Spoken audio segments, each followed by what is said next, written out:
আসসালামু আলাইকুম। আঞ্চলিক রান্নাঘর থেকে আপনাদের সবাইকে স্বাগতম। আশা করি সবাই ভালো আছেন। আজকে আপনাদের জন্য নিয়ে এসেছি নতুন একটা রেসিপি, মুড়ির মিষ্টি। So let's go to C the recipe. প্রথমে আমি 250 গ্রামের মতো মুড়ি নিয়েছি।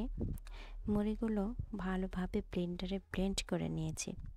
এরপর মুড়িগুলো ভালোভাবে একটা ছাঁকনির উপর রেখে সুন্দর করে ছেঁকে নিতে হবে, মানে চালিয়ে নিতে হবে, যাতে উপরে যে গুঁড়াগুলো থাকে সেগুলো না থাকে। আমি মুড়িগুলো ছাঁকার পরে এর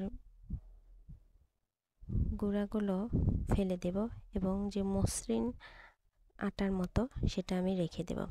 এরপর একটি পাত্রে আমি 2 কাপ পানি নিয়েছি। 2 কাপ পানি নেওয়ার পরে আমি পরিমাণ মতো চিনি দেব। চিনি দিয়ে ভালো করে ঘন আঠালো শিরা বানিয়ে নেব, মিষ্টির শিরা যেরকম হয় আর কি। তারপর শিরা তৈরি হয়ে এলে একটি বাটিতে ঢেলে নেব।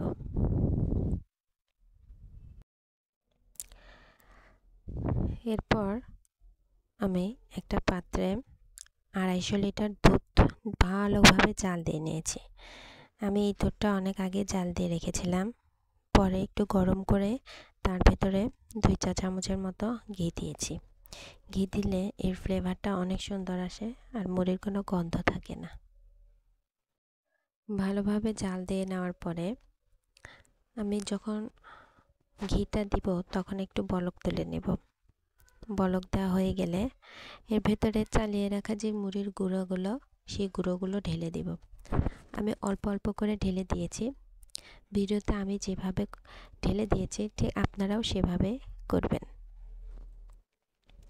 বেশি করে দিলে দলা পাকিয়ে যেতে পারে, সেজন্য আমি অল্প অল্প করে ঢেলে দিয়েছি।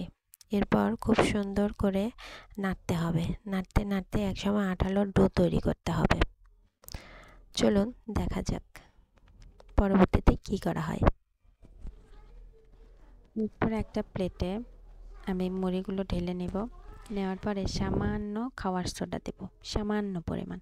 বেশি দিলে আপনার মিষ্টিটা ভালো হবে না। এরপর 2টা এলাচের গুঁড়ো করে এখন এই ডোর ভেতর দিয়ে সুন্দর করে মাখিয়ে নিতে হবে।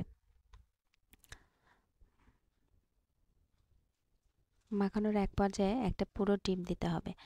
ডিম দিয়ে ভালোভাবে মাখতে হবে। এই মিষ্টিটা খেতে দারুণ। যখন যে শিরার মধ্যে দেওয়া হয় একদম যখন ভিজে যায় তখন বাজারের মিষ্টির থেকেও অনেক মজা লাগে। এত মজা আর এত সফট যা কল্পনার বাইরে। এখন আমি মুড়ির ডোটা ভালোভাবে মাখিয়ে নিয়েছি। ডিমটা যাতে ভালোভাবে মিশে যায় সেভাবে মাখিয়ে নিতে হবে। এরপর আমি হাতটা পরিষ্কার করে ধুয়ে নেব। আমার হাতটা পরিষ্কার করে ধুয়ে নেওয়া হয়ে গেছে। এখন হাতে একটু ঘি মাখিয়ে নিব মিষ্টি বানানোর জন্য। আমি একটু একটু করে ডোটা হাতে নিব এবং চমচম যেমন হয় ঠিক সেই রকম একটা শেপ তৈরি করব।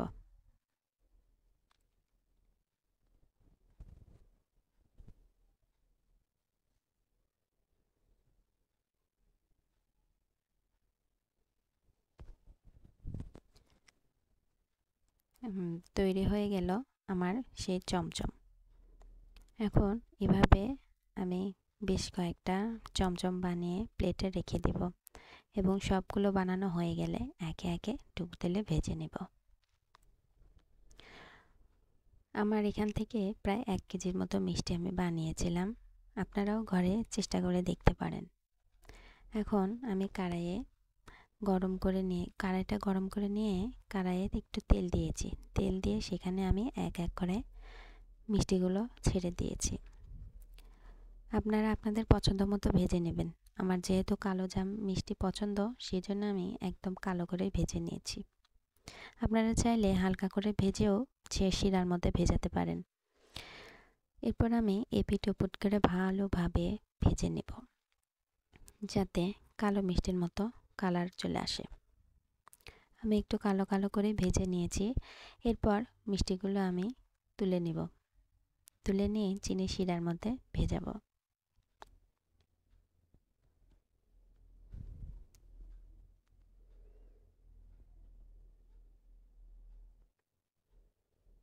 এভাবে সবগুলো মিষ্টি ভেজে নিয়ে চিনি শিরার মধ্যে ডুবিয়ে রাখতে হবে প্রায় 1 ঘন্টা। আপনারা চাইলে সারা রাত রাখতে পারেন। এতে চিনি শিরাগুলো মিষ্টির মধ্যে ঢুকবে, অনেক ভালোভাবেই ঢুকবে। আমি 1 ঘন্টার মধ্যে ভিজিয়ে রেখেছিলাম। চলুন দেখা যাক আমার মিষ্টিগুলো কেমন হয়েছে। এরপর আমি একটা মিষ্টি তুলে নেব, জাস্ট আপনাদের দেখানোর জন্য। এই মিষ্টিটা আমি সারা রাত শিরার ভেতরে রেখে দেব। মিষ্টিটা এত সফট আর এত মজা, আপনারা বাড়িতে না বানিয়ে খেলে বুঝতেই পারবেন না। সবাই বাড়িতে চেষ্টা করবেন। আপনারা যদি এটা একবার বানান তাহলে এখান থেকে আপনাদের মিষ্টি কেনার কোনো প্রয়োজন নেই। এই মিষ্টিটা এত মজা। সবাই আমার সাথে থাকবেন। আমার ভিডিওটি দেখার জন্য সবাইকে অনেক অনেক ধন্যবাদ। আর ভিডিওটা যদি সবাইকে ভালো লেগে থাকে তাহলে সাবস্ক্রাইব করবেন। ধন্যবাদ।